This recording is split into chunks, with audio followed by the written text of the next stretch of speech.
Rupanya ada partai gurem yang tak terima dengan pencalonan Gibran di Pilwali Solo.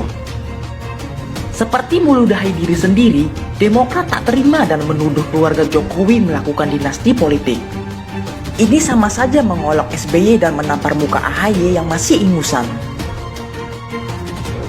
Alasan Gibran maju saat Jokowi jadi presiden, sedang AHY maju setelah SBY tak menjabat justru mudah sekali dipatahkan. Siapa yang menurunkan warisan Ketua Umum Partai Demokrat? Semua juga tahu kalau Demokrat milih Pepo. Meski ia tak lagi menjabat, partai tersebut di bawah kendalinya. Dengan menjadikan AHY yang barusan gagal di Pilkada DKI sebagai Ketua Umum, justru disitulah letak politik dinasti.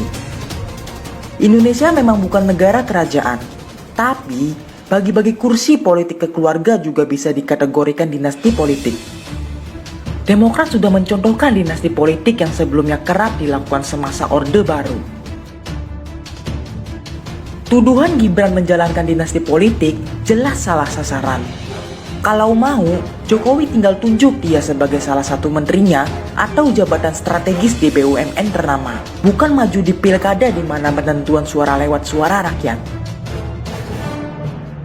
Jokowi juga tak pernah memaksa Gibran maju seperti halnya SBY yang terlihat memaksa AHY maju sebagai calon gubernur DKI beberapa tahun silam. Kini Demokrat tiba-tiba panik dengan naiknya Gibran sebagai calon wali kota Solo. Meski bisa dibilang tak sepopuler maju sebagai kepala daerah, tapi rupanya mereka takut kinerja Gibran bisa semoncer Jokowi. Akhirnya pamor AHY yang amatir itu bisa redup seketika.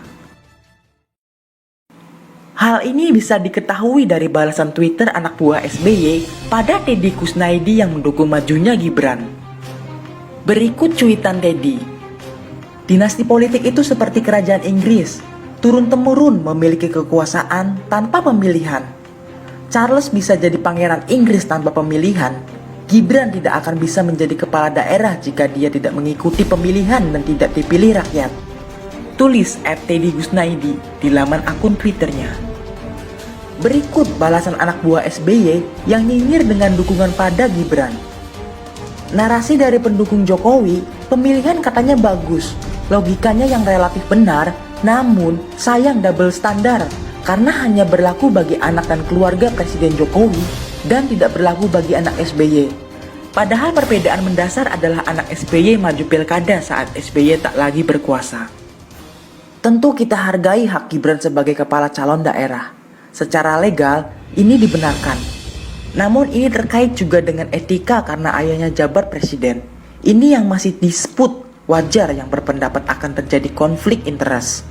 Biarlah rakyat yang menilai, karena etika dimaknai berbeda-beda. Tulis @Osi Dermawan.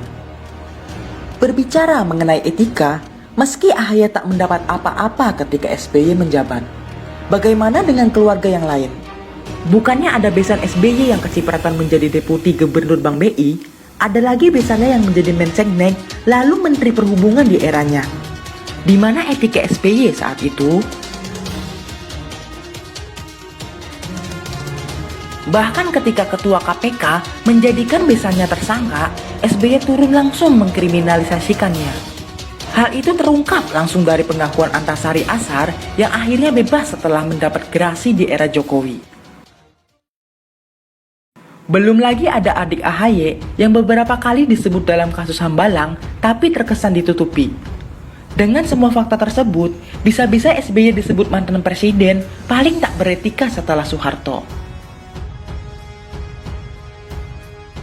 Majunya AHY di Pilkada DKI lalu juga tak lepas dari campur tangan SBY. Tiba-tiba ia melakukan konferensi pers untuk memprovokasi demo pada Ahok. Jargon lebaran kuda ala SBY langsung menyebar cepat di media sosial. Jokowi yang geram membalasnya dengan berkuda bersama Prabowo. Disitulah bahayanya SBY yang hendak membangun dinasti politik. Apakah tidak ada kader Demokrat yang bisa dinaikkan selain AHY? Tak adakah yang lebih berkualitas dari dia? Siapa yang percaya kalau tak ada campur tangan SBY di balik semua ini? Bedakan dengan Gibran yang maju dengan kemauannya sendiri. Dia mondar-mandir melobi parpol untuk memberinya dukungan. Padahal kalau mau, bisa saja minta Jokowi yang melobi dan tinggal terima beres. Tapi, Gibran bukanlah AHY dan Jokowi bukanlah SBY. Makanya salah total kalau sampai ada yang bilang ini dinasti politik. Apalagi yang menuduh adalah Partai Mercy. Mending mereka mengurus AHY yang masih merangkak di dunia politik ketimbang ngotak-ngatik Gibran yang maju sendiri.